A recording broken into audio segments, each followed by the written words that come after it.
ભગવાનની મંગલમયી કથા સંભળાવી. હે મુનિઓ, તમે બહુ સરસ પ્રશ્ન કર્યા. આ પ્રશ્ન ભગવાનની કથા વિષયમાં થયા છે. યત્કૃતઃ કૃષ્ણ સંપ્રશ્ન, જે પ્રશ્ન કરવાથી જ મન પ્રસન્ન થઈ જાય. હે મુનિઓ, મનુષ્યનો પરમ ધર્મ એ જ છે જેનું આચરણ કરતા ભગવાનમાં ભક્તિ થાય. ધર્માચરણ કરો ને ભગવાનમાં ભક્તિ ન થઈ તો પેટ ભરીને ખાધું ને તૃપ્તિ ન થઈ.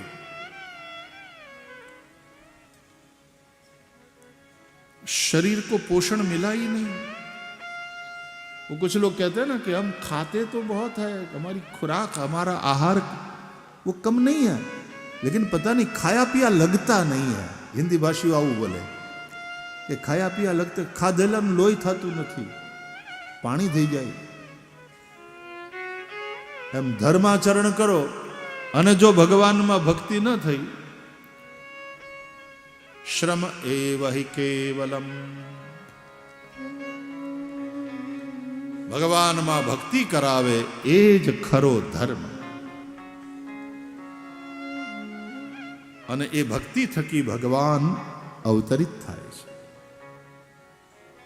શાસ્ત્રોનો સાર શું? શાસ્ત્રો શું બતાવે? ધર્મ. ધર્મનો સાર શું? ભક્તિ. એ જ શ્રેય કરનારી છે, કલ્યાણ કરનારી છે. એની પ્રાપ્તિનું સાધન તે ધર્મ. દાન, વ્રત, જપો, હોમ, તપસ્વાધ્યાય સંયમૈ શ્રેયોભિર વિવિધૈશ્ચાન્યૈ કૃષ્ણે ભક્તિર્હિ સાધ્યતે. આ બધા શ્રેયના સાધન છે. અને સાધ્ય શું? ભગવાનની ભક્તિ. દાન કરો, વ્રત કરો, હોમ કરો, જપ કરો, તપ કરો, આ બધા શ્રેયના સાધન છે. આ બધું ધર્મરૂપ છે. અને એ શ્રેય એટલે કે ભક્તિ. કૃષ્ણે ભક્તિર્હિ સાધ્યતે. ત્યારે ભગવાનના અવતારનું પ્રયોજન શું? કે ભક્તિને લઈને જ ભગવાન અવતરિત થાય છે. જ્ઞાનીઓ માટે બ્રહ્મ થોડો અવતરે. બ્રહ્મ આવીને દર્શન પણ ન દે.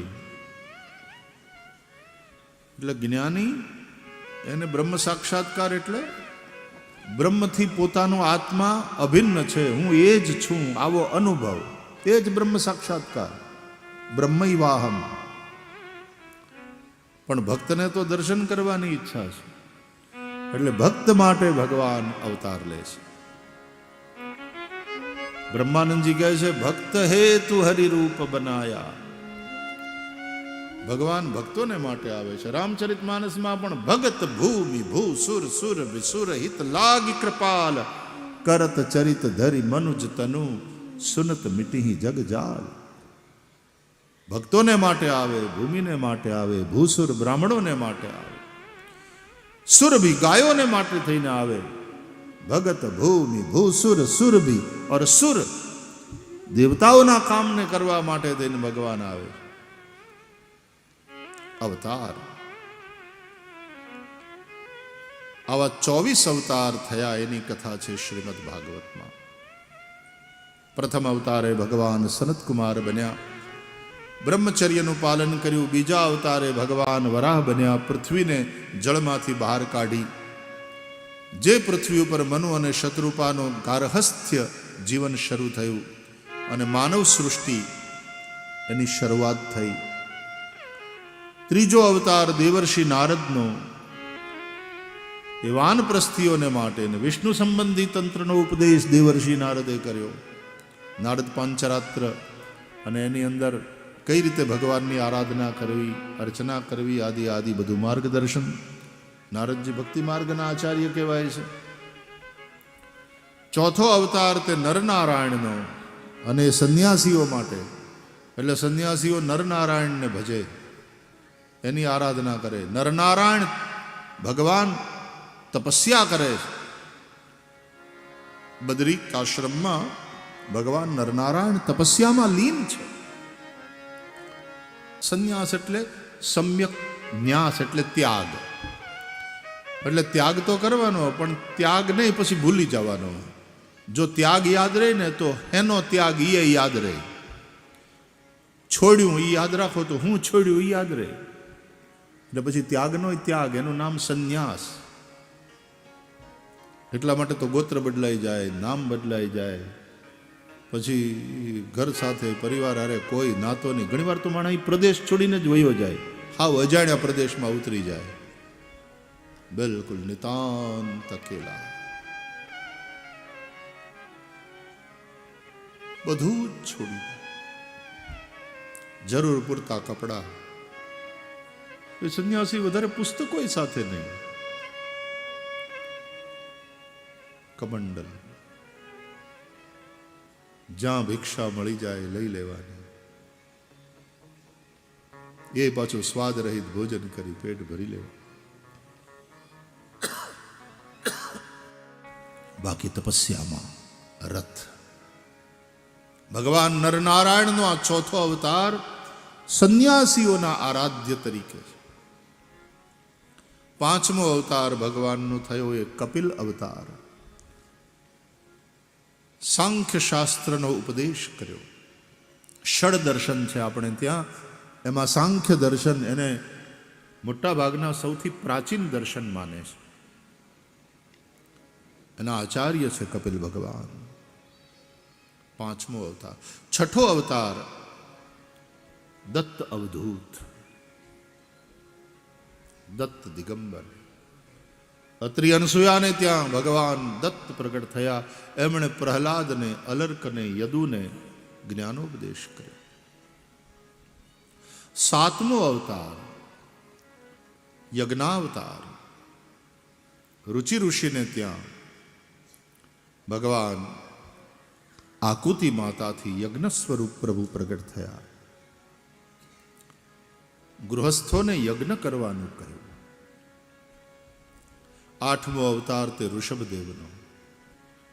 યજ્ઞાવતાર એટલે કર્મ માર્ગ, પણ ઋષભદેવ જે જૈનોમાં પ્રથમ તીર્થંકર ગણાયા એ નિવૃત્તિ માર્ગ છે.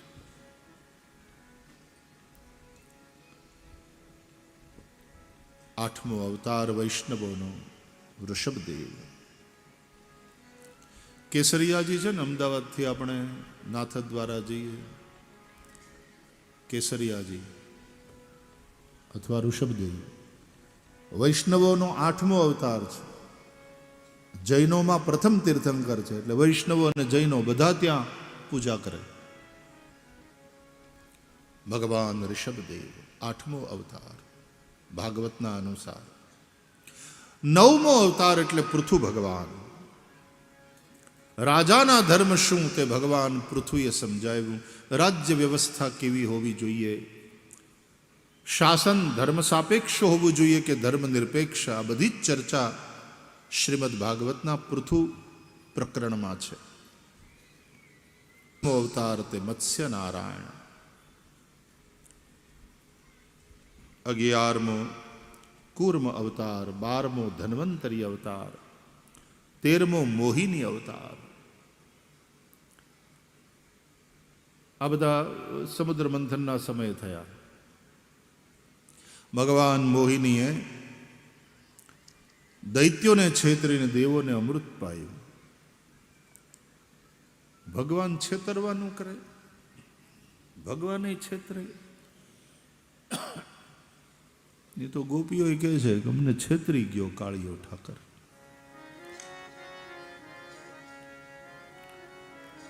અહીંયા રહ્યો, એવી લીલાઓ કરી, અમારી અંદર પ્રેમ જગાડ્યો અને પછી અમને છોડીને વયો ગયો,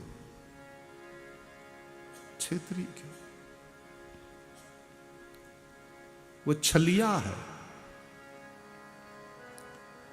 हमसे छल किया.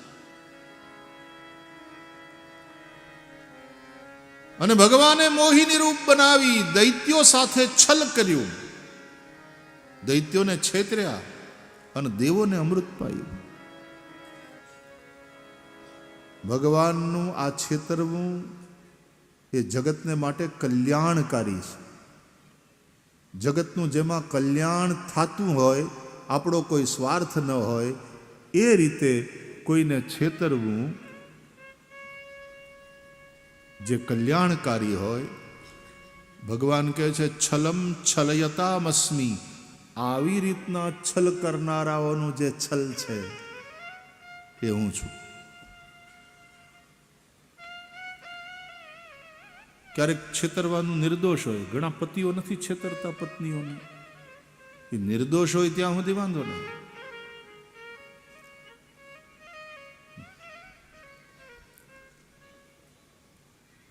इसलिए भगवान को भक्त लोग छलिया कह करके भी पुकारते. मोहिनी रूप बनाव्યું. 13મો અવતાર. 14મો અવતાર એટલે નરસિંહ. ચતુર્દશમ નારસિંહમ. ભક્ત પ્રહલાદની રક્ષા કરવા માટે ભગવાન થાંભલો ફાડી નરસિંહના રૂપે પ્રગટ થયા અને હિરણ્યકશિપુનો ઉદ્ધાર કર્યો, ભક્ત પ્રહલાદની રક્ષા કરી. પંચદશમ વામનકમ. 15મો અવતાર વામન ભગવાન. બલિરાજાના યજ્ઞમાં પધાર્યા.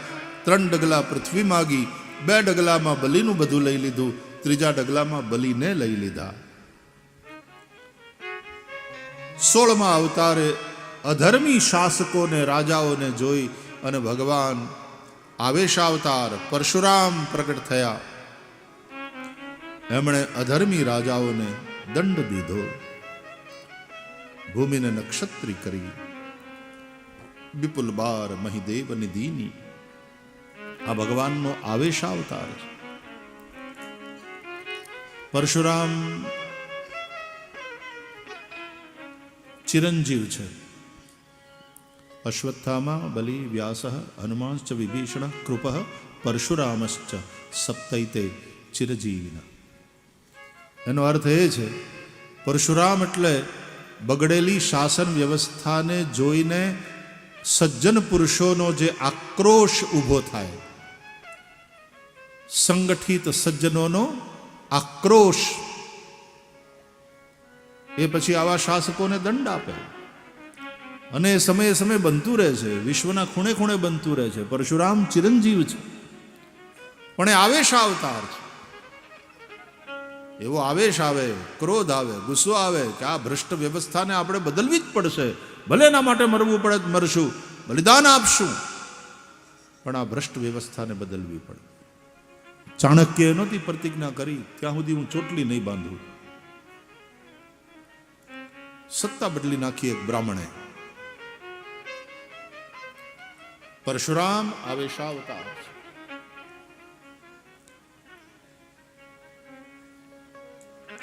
સત્તરમો અવતાર એટલે વ્યાસ અવતાર. શું કામ માણસો ખોટું કરે છે કે શું કરવું જોઈએ એની એને ખબર નથી. એટલે શું કરવું જોઈએ, શું ન કરાય, આનું લોકોને જ્ઞાન થાય, ભાન થાય, એ માટે થઈને વ્યાસજી આટલા બધા ગ્રંથો લખ્યા. જ્ઞાનાવતાર છે ભગવાનનો આ વ્યાસ અવતાર. પણ આ શાસ્ત્રો મુજબ જીવી બતાવવું જોઈએ, જેથી કરીને ક્યાંક મિસાલ પેશ થાય, કંઈક દ્રષ્ટાંત રૂપ કોઈ વ્યક્તિ, જો આને જુઓ, જો આમાં જે કંઈ લખ્યું છે એ પ્રમાણે આ જીવે છે કે નહીં, એમ લોકો દ્રષ્ટાંત દઈ શકે, દાખલો દઈ શકે, એટલા માટે ભગવાને અવતાર લીધો.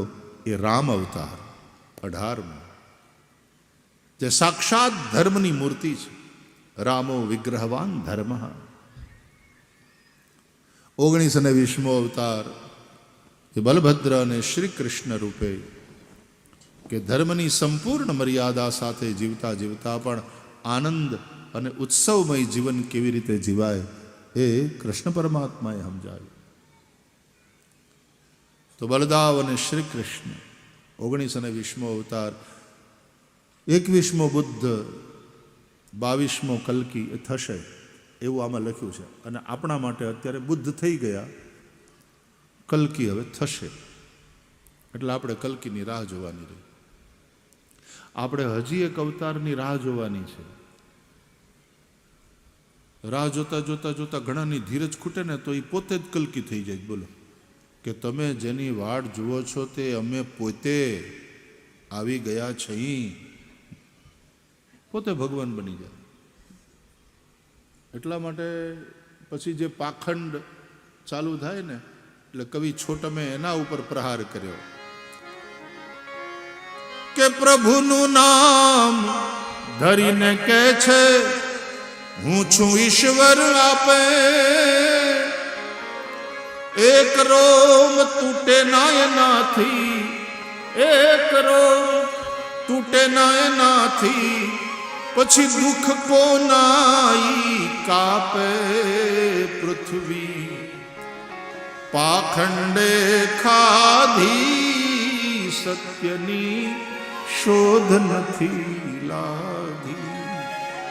આ પૃથ્વી પાખંડે ખાધી સત્યની શોધ નથી લાગી. પછી એવા બધા ભગવાનો જેલમાં પીડ્યા હોય, વેદ શાસ્ત્રની વાત ન જાણે અને કહે કે અમે મોટા જ્ઞાની. એમાં હવે આ મીડિયા, સોશિયલ મીડિયા જે થયું ને ટીવી જે થયા, ધાર્મિક ચેનલો, એને કારણે ભણ્યા હોય ન ભણ્યા હોય, શાસ્ત્રની વાત હરખી રીતે ગુરુ પાસેથી સમજ્યા હોય ન સમજ્યા હોય, અને દરેક જણા જે દુકાન માંડીને અમે લોકો બેઠા છીએ, હે ભગવાન. એમાં એક તો વળી મારી નજરે ચડ્યા હતા મહાનુભાવ, એ આ ગીતા ને ભાગવતના અંતે એના બધાના શ્લોકોના આમ ટાંકી ટાંકી એના અર્થ કરીને સમજાવે, પોતાની રીતના અર્થો કરે, હાવ પોતાની રીતના. ભોગ લાગ્યા કે આ શાસ્ત્રો, આ ગ્રંથો એને પનારે પડ્યા, કઈ ખાવ જુદું જ.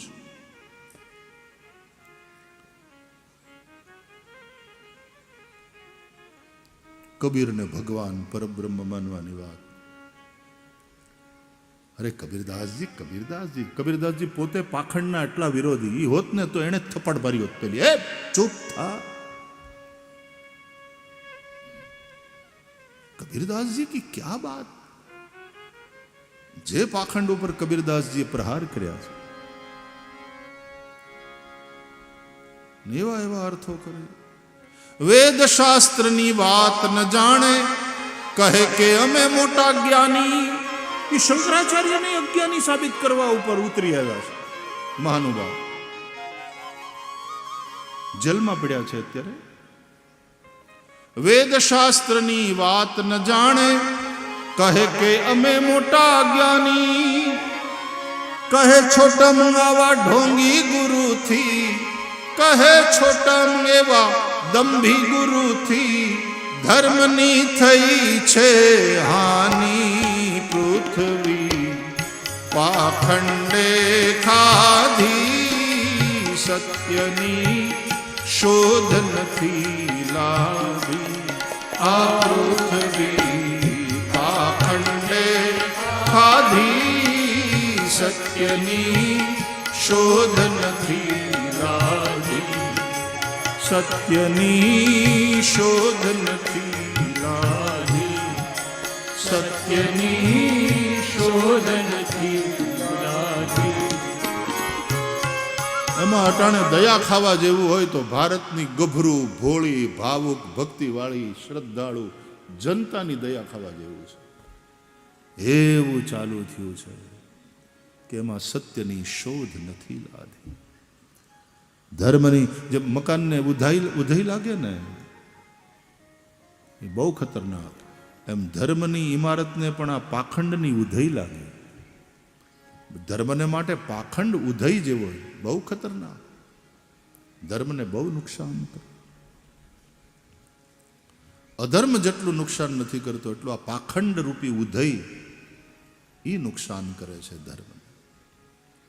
પૃથ્વી પાખંડે ખાધી, દેખાઈ જાય એમાં પાખંડ પૃથ્વીને, ધર્મને ખાય. પૃથ્વી પાખંડે ખાધી, સત્યની શોધ નથી લાધી. એમાં અખા જેવા કવિઓ પછી થાય, એણે આ પાખંડ ઉપર બહુ પ્રહાર કર્યો. ભોજા ભગતના ચાબખા,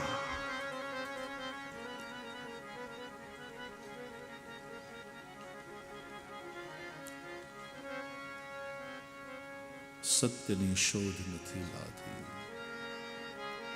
પીળું બધું હોનું નથી હોતું વાલા. એ છેતરાતા નહીં મારા બાપ. તમે ઘરમાં રહી, તમારા ગૃહસ્થાશ્રમમાં રહી, તમારા ધર્મનું પાલન કરો. ગામમાં મંદિર હોય ત્યાં દર્શન કરવા જાઓ, રાધા કૃષ્ણ ભગવાનને પગે લાગી, અને પછી તમારા વ્યવહારમાં, તમારા વર્તનમાં, તમારા કામમાં ધર્મનો વિચાર કરીને નીતિપૂર્વક રહ્યો ને. અભ્યાગતનું ધ્યાન રાખો, કોઈક ભૂખ્યાને ભોજન કરાવો ને.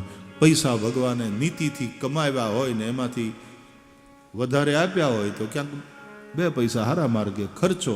એના જેવું ઉત્તમ કાંઈ નથી. બહુ ભટકવાની જરૂર છે નહીં. ગૃહસ્થી જેવો તપસ્વી કોઈ નથી. જો સત્યને માર્ગે ચાલે, નીતિને માર્ગે ચાલે અને ધર્મનું પાલન કરે અને રૂપિયો કમાય તો એમાંથી 10 પૈસા હારે માર્ગે ખર્ચે, એ ગૃહસ્થી જેવો ઉત્તમ બીજો કોઈ નથી. ગૃહસ્થાશ્રમ જેવી તપસ્યા બીજી કોઈ નથી. બહુ ભટકતા નહીં. પાખંડ બહુ વધ્યો.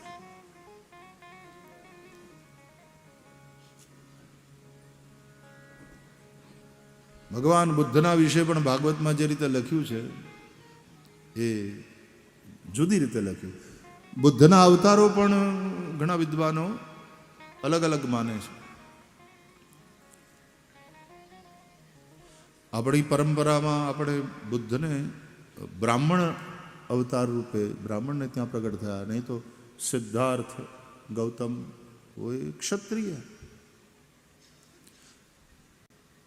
કલ્કી હવે થશે.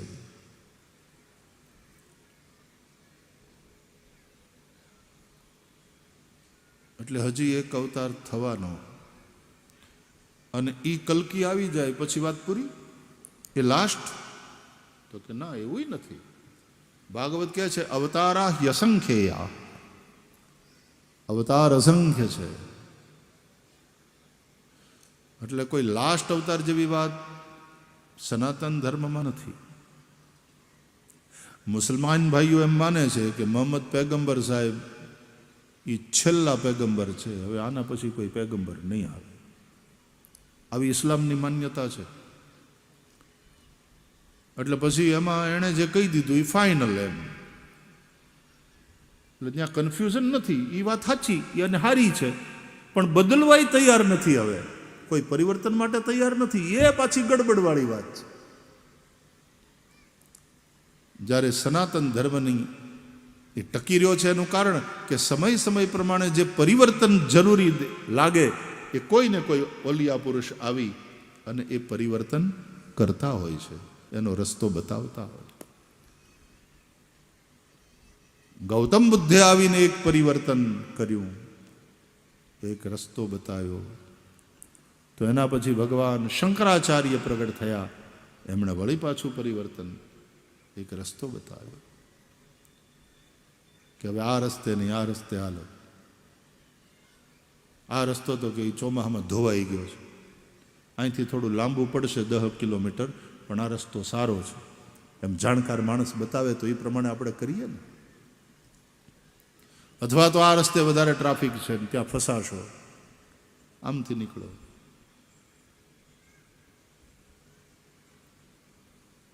એ જીપીએસ એ પણ આપણને બતાવે તો આપણે એનું માનીને ચાલીએ છીએ. તો પરિવર્તન માટે સનાતન ધર્મ હંમેશા તૈયાર રહ્યો છે અને પરિવર્તન અપનાવ્યું પણ છે સમયે. અને એટલા માટે સનાતન ધર્મમાં જડતા નથી આવી. આ સનાતન ધર્મની બ્યુટી છે, આ સનાતન ધર્મની વિશિષ્ટતા છે. So there is nothing like last incarnation in Sanatan Dharma. આ છેલ્લો અવતાર એવી વાત સનાતન ધર્મમાં નથી. અને સનાતન ધર્મમાંથી જ ઘણા લોકો તો અવતારને જ માનતા નથી. વેદાંતની દ્રષ્ટિએ અવતારની વાત જ નથી. તો ઘણા લોકો વેદાંતીઓ પણ નથી માનતા.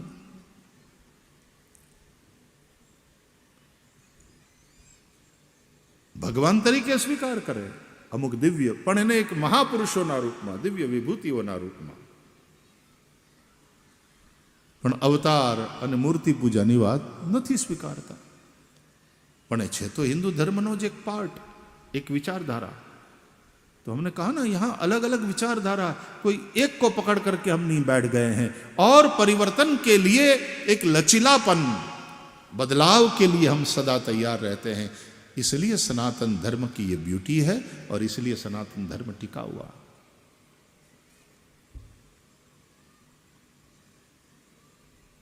हजी बीजा बे अवतारनी વાત, આ 22 થયા.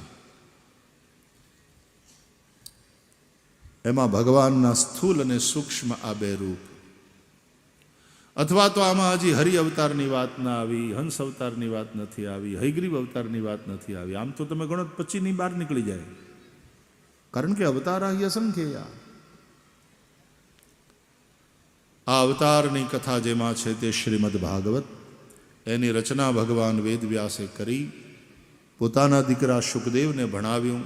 શુકદેવજી આ કથા સુતજી કહે છે, ગંગાના કિનારે રાજા પરીક્ષિતને સંભળાવી. અને એ વખતે પરીક્ષિત મહારાજની સાથે બીજા અનેક લોકો ત્યાં બેઠા હતા અને સાંભળતા હતા. એમાં હું પણ હતો, આ જીવ પણ ત્યાં હતો, અને મેં મારી હગ્ગી આંખે એ દ્રશ્ય જોયું છે, મેં મારા હગ્ગે કાને એ કથા સાંભળી છે.